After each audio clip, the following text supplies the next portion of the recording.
ফাগুন মাসে কাঁচা বাসে গুনগুনিয়ে ভ্রমর আসে, প্রেমের লাগে বুকটা করে আ আ ও। ওয়াও, এবার খালি গলায় তুফান সিনেমার দুষ্টু কোকিল গান গেয়ে ভাইরাল জনপ্রিয় কণ্ঠশিল্পী কণা।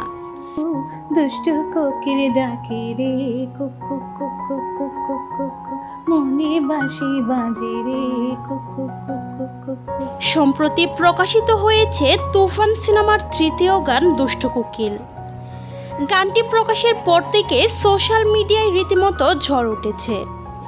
আর জনপ্রিয় এই গানটিতে কণ্ঠ দিয়েছেন বাংলাদেশের জনপ্রিয় কণ্ঠশিল্পী কণা। সম্প্রতি গণমাধ্যমে দেওয়া একটি সাক্ষাৎকারে খালি গলায় দুষ্টু কোকিল গানটি গেয়ে শোনান এই কণ্ঠশিল্পী, যা মুহূর্তেই ভাইরাল পুরো নেট দুনিয়ায়। দুষ্টু কোকিল ডাকে রে cook cook cook cook cook cook cook cook, মনে বাঁশি বাজে রে cook cook cook cook cook cook cook. সত্যি বলতে কণার খালি গলায় দুষ্টু কোকিল গানটি শুনে অসাধারণ লাগছে। এদিকে দুষ্টু কোকিল গানটি প্রকাশের পর থেকে এখন পর্যন্ত বাংলাদেশের ট্রেন্ডিংয়ে 1 নম্বর স্থানে অবস্থান করছে।